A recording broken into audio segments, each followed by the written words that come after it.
지난 6일 열렸던 토트넘과 사우스햄튼전 이후 토트넘의 상황은 풍비박산 직전의 난파선 분위기입니다. 한때 챔스리그 결승까지 했던 상위권 클럽이 리그 14위까지 떨어지면 팀 내분 상황이 이렇게 되는구나를 여지없이 보여주고 있습니다. 경기에서 승리를 했음에도 불구하고 엄청난 후유증을 겪고 있고 여러 억측과 비난으로 뒤죽박죽이기 때문입니다.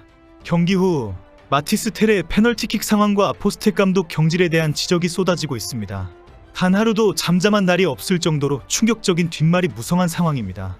이런 팀에서 주장을 맡고 있는 손흥민이 그동안 얼마나 마음고생했을지 안타까울 정도입니다.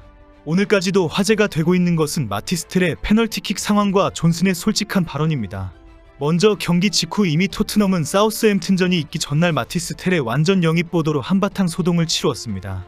영국 매체 기브미 스포츠가 토트넘은 곧 임대 계약이 끝나는 마티스 테레 완전 영입 옵션을 발동할 것이라며 손흥민의 대체 선수로 보고 있기 때문이다라고 보도했습니다. 이 보도에 대해 토트넘 팬 커뮤니티 매체들이 일제히 말도 안 되는 결정이다라고 비판했습니다.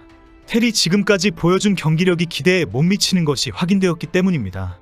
손흥민의 대체자가 필요하기는 하지만 마티스 텔은 결코 후계자가 될 수 없다는 지적입니다. 텔은 토트넘 합류 이후 모든 대회를 통틀어 7경기에 나섰고 이번 페널티킥으로 얻은 한 골만을 기록 중입니다.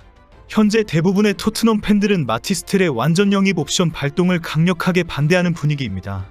이런 상황에서 텔은 사우스햄튼전에서 존슨의 해트트릭을 빼앗으면서 페널티킥을 차면서 득점을 하게 되었습니다.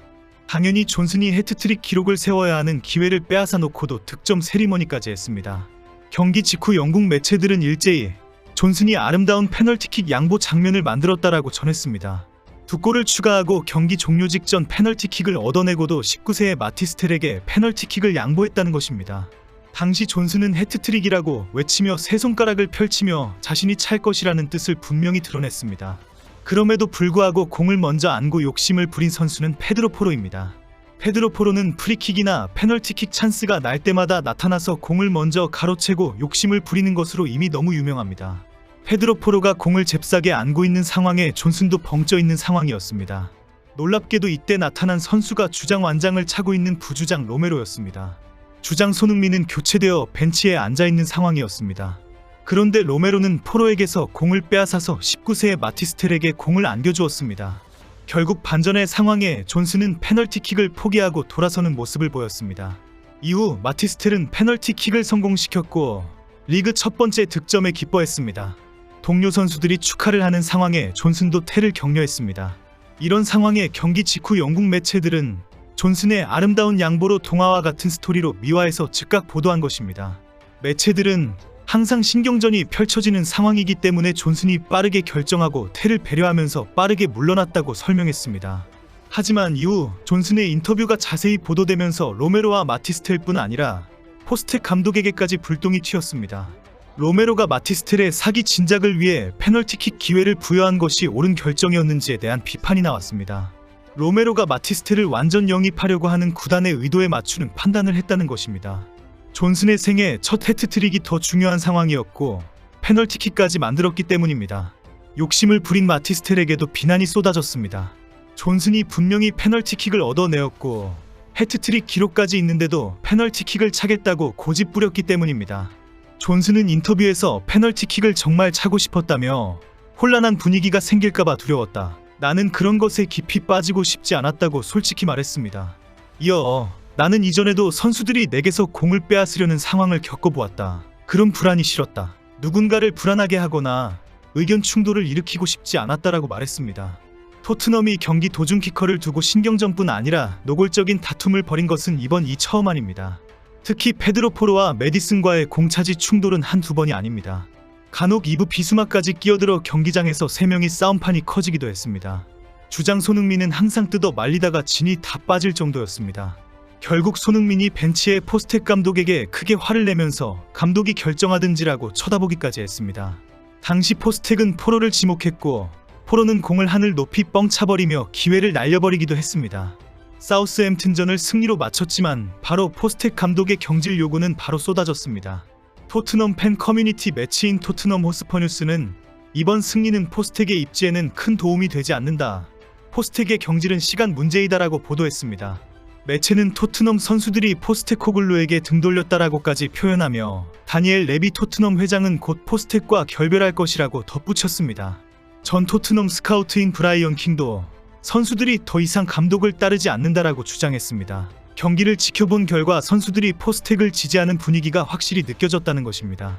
킹은 토트넘 선수들에게 자신감과 열정이 있어야 하는데 전혀 보이지 않았다. 마치 포스텍 밑에서 뛰고 싶지 않다는 것을 시위하는 선수처럼 보였다라고 말했습니다.